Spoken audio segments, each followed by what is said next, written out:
두 사람이 다투고 있었습니다. 서로 자신이 옳다고 말다툼을 하고 있었는데 한 사람이 이 상대방에게 이렇게 이야기합니다. 내가 그러고도 집사냐? 라고 공격합니다. 그러니까 집사가 이 약점인 줄을 알고 이렇게 공격하는 것이죠. 그랬더니 그 공격을 받은 집사님이 대꾸하기를 내가 교회에서나 집사지 밖에서도 집사냐? 라고 말했다는 그런 말씀입니다. 참 씁쓸한 이야기지만 분명 우리에게 시사하는 점은 정말 큽니다. 우리가 예배를 드릴 때만 그리스도인이 아니고 그 외에도 그리스도인이라는 점. 우리는 예배 드릴 때만 거룩해야 되는 것이 아니라 밖에 나가서 살아갈 때에도 거룩한 삶을 살아가야 한다는 점. 바로 우리들의 이런 이 모습이어야 한다는 사실입니다. 그리스도인을 성도라고 말합니다. 거룩함을 따르는 사람들이죠. 거룩함을 향해 늘 나아가는 것. 이게 바로 그리스도인의 모습입니다. 하나님께서 우리에게 거룩하다 칭해 주시고 그 거룩한 자로 이 세상 속에 나아가서 하나님의 거룩하심을 나타내 보이도록 살도록 요구하십니다. 그게 우리의 사명이죠. 오늘 이 말씀은 하나님의 거룩함을 더럽힌 선민, 그 이스라엘 백성들에게 다시금 정결하게 하고 다시금 거룩하게 하여서 하나님의 그 거룩함을 나타내도록 하겠다라는 그런 말씀의 내용입니다. 우리가 알다시피 이스라엘 백성들은 어떤 사람들이었습니까? 하나님께서 그 애굽의 종살이에서 그 백성들을 구원해 그 백성들이었고 이제는 종의 신분에서 그들을 해방시켜 자유를 준 그 백성이었습니다. 뿐만 아니라 그들을 하나님의 백성, 선민 백성, 택하신 백성으로 삼아주셨습니다. 택한 백성으로서 하나님과의 특별한 관계를 맺겠다는 것이죠. 친밀하고도 직접적인 관계를 맺겠다는 것이죠. 그들과 함께 하시고 동행하는 그런 이 백성이 함께 이렇게 맺겠다는 하나님의 거룩한 약속이었습니다. 그러니까 그들의 입장에서 볼 때는 하나님의 놀라운 그런 은혜를 입은 자들이죠. 놀라운 은혜를 베풀어 주셨습니다. 그래서 그 선민 백성들, 이스라엘 백성들이 하나님께 마땅히 보여줘야 할 부분은 이렇습니다. 그 은혜에 감사하면서요. 주인이신 그 하나님의 이름을 높이고 하나님만을 섬기고 예배하고 또 그 하나님께서 주시는 그 말씀에 순종하고 그 말씀대로 살아가는 것. 그것이 바로 그것을 통해서 하나님의 이름을 거룩하게 높여드리는 그게 선민 백성이 해야 할 마땅한 일이었습니다. 그런데 하나님의 백성임에도 불구하고 하나님의 이름을 더럽히는 자들이 되고 말합니다. 오늘 이 말씀에 우리에게 주는 내용이죠. 거룩하고 위대하신 그 이름을 더럽히고 하나님의 그 이름을 명예와 권위를 더럽히고 하나님의 이름과 명성을 땅에 떨어뜨리고 말았습니다. 그래서 에스겔 이 선지자는 그 부분에 대해서 두 가지의 내용을 지적하고 있죠. 우리가 읽지는 않았지만 18절의 말씀을 보면 이렇게 책망하고 있습니다. 그 땅 위에 피를 쏟았다라고 표현하고 있고 또 우상들로 말미암아 이 자신들을 더럽혔다라고 이렇게 두 가지 죄를 지적하고 있습니다. 그러니까 그들이 약속하신 하나님의 그 땅에 들어가서 살면서 하나님의 말씀대로 살지 못하고 불의를 일삼게 되고 가난하고 힘없는 사람들을 짓밟고 무고한 그 피를 흘리는 일들이 많았습니다. 온갖 이 종류의 피 흘림이 그 땅을 적시게 되었고 온갖 종류의 탄식과 억울하게 부르짖는 그 소리가 하늘을 찌르게 되었습니다. 뿐만 아닙니다. 우상을 숭배함으로 그들 스스로를 더럽게 하였고 하나님의 이름을 더럽히는 그런 삶을 살았던 게 그들의 모습이었습니다. 하나님의 백성이고 하나님과의 특별한 관계가 있었다는 것을 다 망각하면서 살았던 것이죠. 이것은 하나님을 버리는 행동이었고 또 하나님과의 관계를 깨뜨리는 행위였고 하나님의 백성이라는 그 고귀한 신분을 헌식자처럼 버리는 행동이었던 것이죠. 그래서 하나님께서는 29절의 말씀처럼 그들의 행위대로 그들을 흩으셨습니다. 하나님의 이 진노로 약속의 땅에서 다 쫓겨나게 되었고 나라가 망하게 되었고 바벨론 포로로 끌려가서 많은 사람들이 잡혀가게 되었습니다. 하나님의 택한 백성들이 이제는 이방 나라로 하나씩 다 흩어지게 되었습니다. 그런데요, 이방 나라로 흩어져간 그곳에서도 하나님의 백성답게 살지 못하고 하나님의 이름을 더럽혔습니다. 이방인 종교와 이방인의 그 죄악된 풍습에 그대로 물들어 버렸던 것이죠. 하나님의 백성인지 이방인 사람인들인지 구별할 수 없었습니다. 오히려 이방인들에게 손가락질을 받는 그러한 처지에 놓이게 되었습니다. 결국 이스라엘은 하나님의 백성이면서 하나님의 백성다운 그 삶을 살지 못했기 때문에 하나님의 거룩한 그 이름을 더럽히게 되었던 것이죠. 사랑하는 성도 여러분, 오늘날 우리도 이 하나님의 백성입니다. 할렐루야. 우리가 세상 속에서 하나님의 그 백성다운 삶을 살지 못하게 된다면 우리도 이와 같이 하나님의 거룩한 이름을 더럽힐 수 있다는 사실을 우리가 늘 기억해야 합니다. 믿지 않는 사람들과 똑같이 세상에 집착하고 세상을 숭배하고 산다면 하나님의 거룩하신 이름을 더럽히는 꼴이 되고 말죠. 믿지 않는 사람들과 똑같이 말을 하고 똑같이 생각을 하고 그들과 같이 거짓과 속임수로 남에게 손해를 끼치고 죄를 짓고 살아간다면 우리도 역시 하나님의 그 거룩하신 이름을 더럽히는 그런 행위를 한다는 그런 점입니다. 우리가 세상 사람들로부터 어떤 이야기를 들어야 할까요? 예수 믿는 사람이라고 더 나은 것도 없더라. 예수 믿는 사람이 뭐 저래? 믿는 사람이 더 악해, 더 하더라. 이런 말을 들어야 할까요? 역시 예수 믿는 사람은 뭔가 달라. 예수 믿는 사람들은 뭔가 다르다.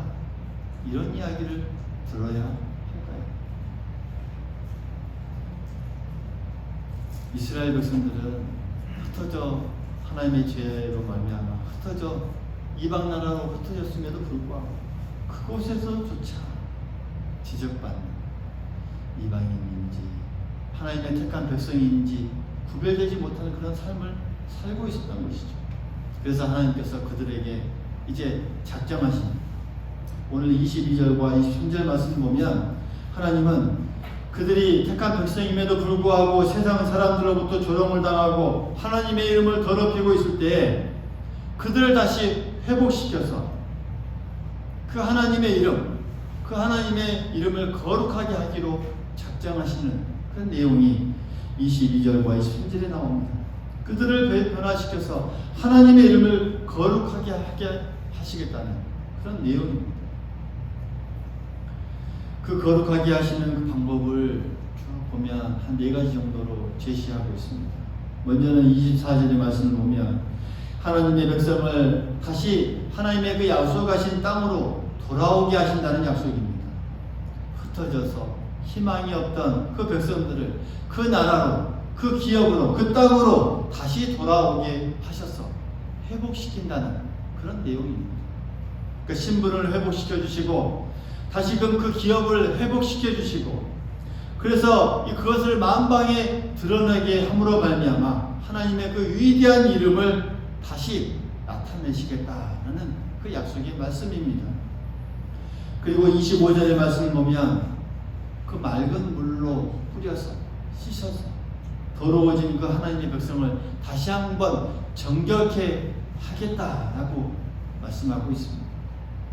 구약의 율법에는 제사장이 물을 뿌려서 부정한 것들을 정결케 하는 그런 예식이 있습니다. 그러니까 하나님께서 죄로 더러워지고 우상 숭배로 지저분해져 있는 그들을 이렇게 맑은 물로 뿌려서 그들을 다시 한번 정결케 하신다라는 그런 말씀입니다. 그런 죄들은 다 씻겨져야, 날마다 씻겨져야.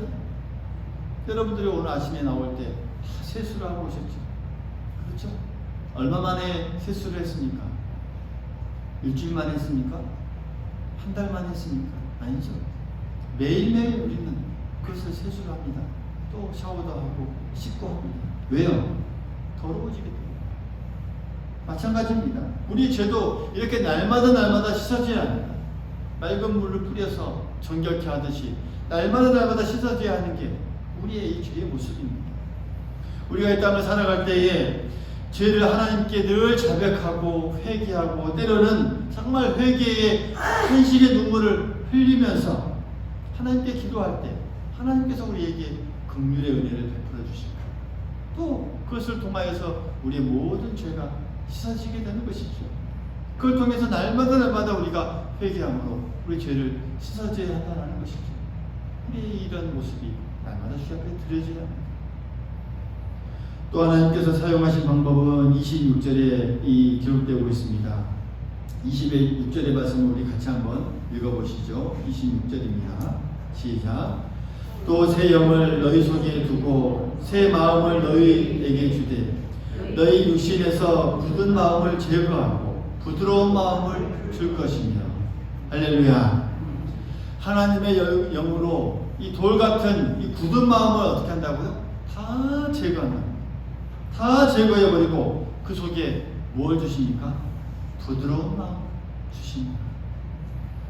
그러니까 물로 씻는 수준에서 더 나아가서 이제는 그 하나님의 양으로 우리에게 굳어있는 그 마음을 제거하고 부드러운 마음을 다시 한번 심어주는, 그러니까 쉽게 말하면 이 어떤 이 마음을 이식하는 그 수술을 우리에게 하시겠다는 그런 말씀입니다. 여기서 굳은 마음이란 무엇일까요? 하나님의 뜻과 말씀을 거부하는 마음, 불순종하고 반항하는 마음입니다. 하나님의 뜻과는 관계없이 제멋대로 살아가는 그런 행동, 그런 마음, 그런 심령입니다. 하나님의 뜻은 무엇입니까? 사랑하고 화평하고 충성하고 봉사하는 그 마음인데 순종하지 아니하고 제멋대로 행동하고 살아가는 것이 바로 굳은, 여기서 말하는 굳은 마음. 우리 안에 그것이 있지 않습니다. 작년 한 해 동안 우리가 살아가면서 이런 마음들이 우리 안에 얼마나 많이 쌓여있고 얼마나 많이 굳어 있습니까? 우리 몸에 관한 그런 어떤 글을 보니까 우리 몸에는 이 다양한 모양과 기능을 가진 그 세포들이 존재한다고 합니다. 수많은 세포들이 존재합니다. 근데 그 세포들은 이 본래의 기능, 그러니까 하나님께서 우리에게 주신 그 본래의 기능대로 잘 순응하고 통제되고 또 규제에 잘 따라야 또 각 세포들의 그 제 기능을 발휘하게 되고 그 세포들이 서로 또 때로는 협력하고 조화를 이루어서 우리가 건강한 몸을 유지할 수 있다고 합니다. 근데 간혹 이 말을 듣지 않는 세포들이 있습니다. 따르지 않고 그 조직에 그 불순종하고 반항하게 되고 지시에 따르지 않고 규제와 통제에 순응하지 않는 그 세포들이 있어서 그것들이 가끔은 이 제멋대로 자라게 되고 제멋대로 퍼져나간다고 합니다. 정상적인 다른 세포들을 그래서 제시시키고 또 억압시키고 그런 일들을 하는데 그것이 우리가 잘 아는 암세포라고 합니다. 이러한 세포들은 이 몸에 주어진 기본적인 이 명령을 따라가지 않고 정말 제멋대로 자라게 되고 제멋대로 퍼져나가게 돼서 결국 사람의 이 건강을 해치게 되고 또 결국은 사람을 죽게 만든다라고 하죠. 이것들을 그냥 놔두면 될까요? 그냥 놔두면 어떻게 됩니까? 다른 온전한 세포들까지 다 물들어 버리죠. 그래서 암세포는 정말 빠르게 퍼져나가죠. 우리가 알지도 모르고 느끼지도 모르게 그냥 놔두면 안 됩니다. 다 암세포를 어떻게 해야 됩니까? 도려내야 그 수술을 하게 되죠. 도려내야 합니다. 항암 치료를 통해서 또 어떤 경우는 드러내는 수술을 통해서 다 없애야 또 온전한 우리의 세포들, 건강한 세포들이 자라게 되는 것이죠. 하나님의 백성들이 불순종하고 깨끗하지 않는 삶을 살아가진 원인은 바로 이 굳은 마음 때문입니다. 할렐루야.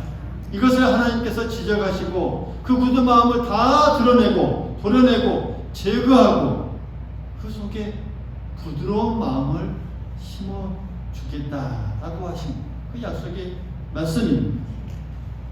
성령께서 굳은 마음을 도려내어서 부드러운 마음을 심어주십니다. 그래서 하나님의 뜻에 순종하고 말씀에 따라가는 부드러운 마음으로 변화되어지게 됩니다. 우리의 생각과 태도, 그 의지를 순종하는 사람으로 변화시켜 나아가겠다 하신다는 것이죠. 사랑하는 성도 여러분, 성령께서 우리의 마음을 어루만져 주시고 우리 가운데 역사하셔서 우리의 모든 굳은 마음, 과거에 또 작년에 때묻은 그 굳어져 있는 우리의 모든 마음을 다 수술해서 제거해 버리시고 그 속에 부드러운 마음을 심어주시기를 간절히 소망하겠습니다. 부드러운 마음이 우리 안에 더 녹아지고 더 심어주시기를 간절히 소망하겠습니다. 또 하나님께서 사용하시는 네 번째 방법은 27절에 말씀하고 있습니다. 또 내 영을 내 속에 두어 너희로 내 율례를 행하게 하리니 너희가 내 규례를 지켜 행할지니라. 하나님의 말씀을 지켜 행하게 하신다는 것이죠. 그 말씀을 지켜 행함에 나아간다는 것이죠. 맑은 물로 씻고 성령으로 수술하고 그래서 이제는 건강한 사람이 되면 이제는 말씀을 실천하며 순종하는 삶을 살아갈 수 있다라고 하는 것이죠. 한마디로 온전한 하나님의 백성이 된다는 말씀입니다. 할렐루야. 하나님의 온전한 하나님의 백성이 되어야 한다는 것이죠.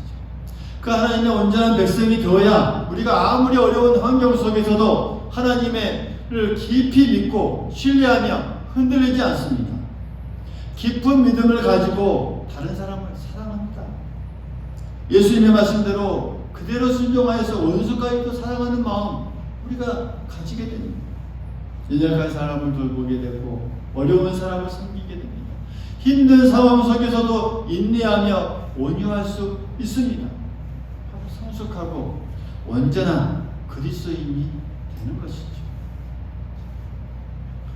성숙하고 온전한 이 그리스도인이 되면 세상 사람들도 알고 세상 사람들도 인정하게 됩니다. 그리스도인이라 인정합니다. 믿는 사람들이라 다르구나 인정하게 됩니다. 할렐루야. 그래서 그것을 통해서 하나님의 거룩한 이름을 높이게 되는 것이고 하나님의 거룩한 이름이 존귀하게 되게 되는 놀라운 역사가 그 우리를 통해서 나타나게 된다는 사실입니다. 맑은 물로 씻고 굳은 그 마음을 수술하고 건강한 그리스도인이 되어서 하나님의 말씀에 순종하고 실천하고 그래서 온전하고 성숙한 그리스도인이 될 때에 하나님의 이름이 높임받게 되고 그 거룩한 이름이 사람들에게 존귀하게 되는 놀라운 역사가 우리를 통해서 나타나게 된다는 사실 우리 모두 기억할 수 있기를 간절히 소망하겠습니다.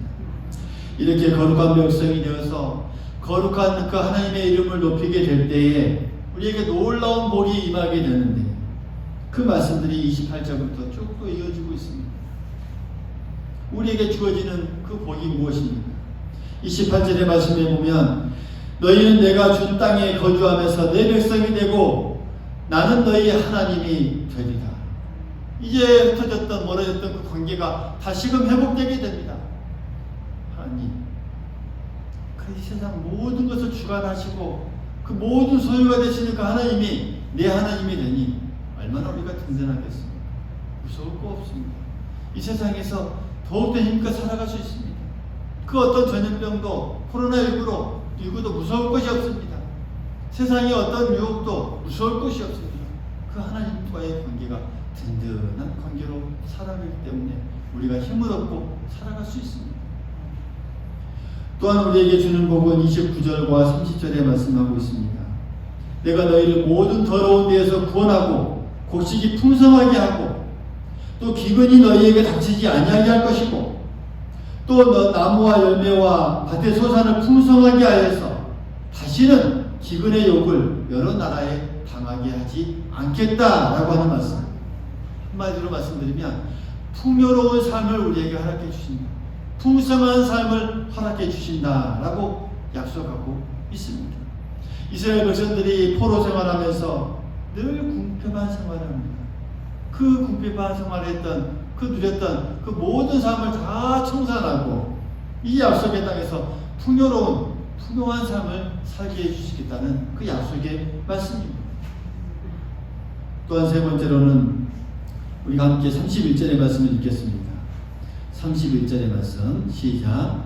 그때에 너희가 너희 악한 일과 너희 좋지 못한 행위를 기억하고 너희 모든 죄악과 가증한 일로 말미암아 스스로 믿게 보리라.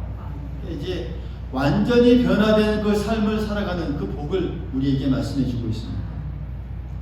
여러분, 이스라엘 백성들이 회복되기 전의 상태가 어떤 상태였습니까?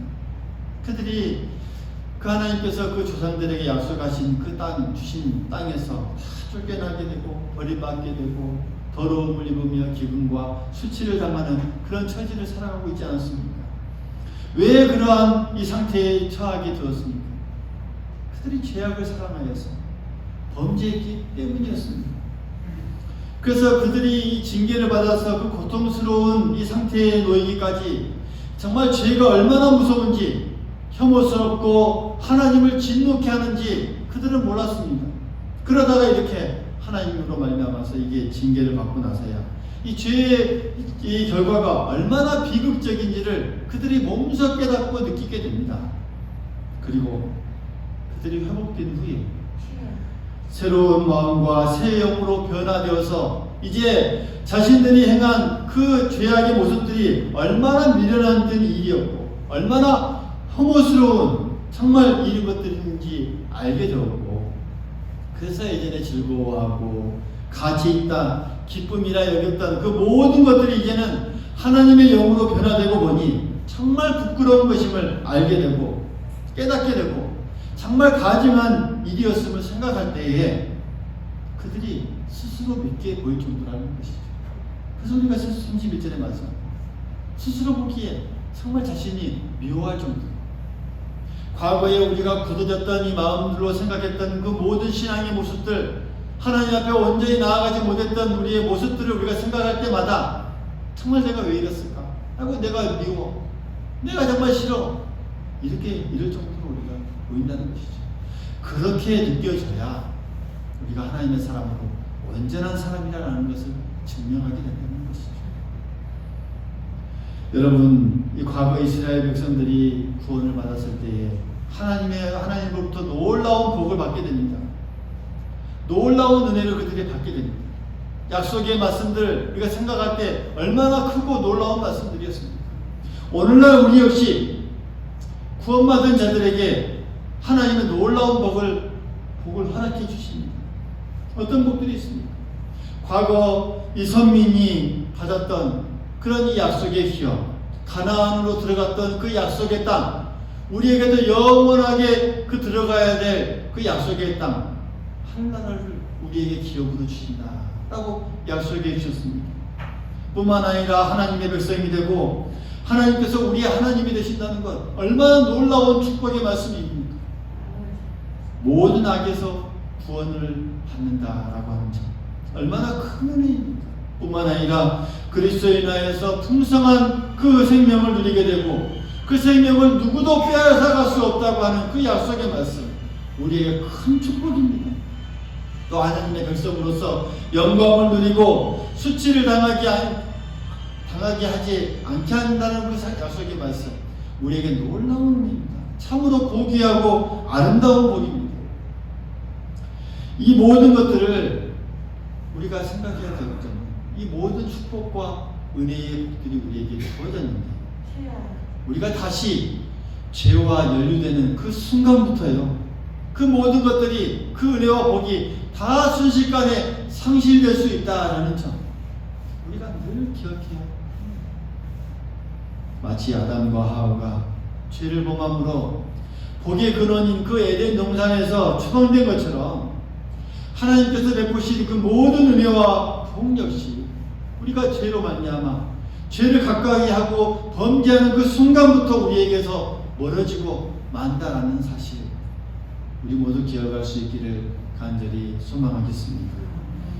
성도인 우리는 실로 이 죄악이 주는 그 비참한 결과를 우리가 늘 직시하고, 언제 어디서든지 성령과 그 말씀에 순종하여서 죄는 모양이라도 버리고 오직 의롭고 성결한 삶을 살기에 늘 힘써야 하겠습니다. 이것이 진정 우리에게, 또 우리의 삶의 허락일 때 그 하나님의 한결같은 은혜와 평안과 축복을 지켜나가기 위한 유일한 그 방법임을 우리 모두 기억할 수 있기를 간절히 소망하겠습니다. 오늘 이 주신 말씀을 또 마무리해 보면, 우리가 거룩한 백성이 되어서 하나님의 이름을 거룩히 높여드리며 하나님께서 그 우리의 모든 삶들을 책임져 주십니다. 사랑하는 성도 여러분, 우리가 세상에서 살아갈 때 우리의 삶을 통해서 하나님의 이름을 혹여나 더럽히고 있지는 않은지, 하나님의 이름을 내가 거룩히 높이고 살아가고 있는지 우리의 삶을 스스로 돌이켜볼 수 있기를 간절히 소망하겠습니다.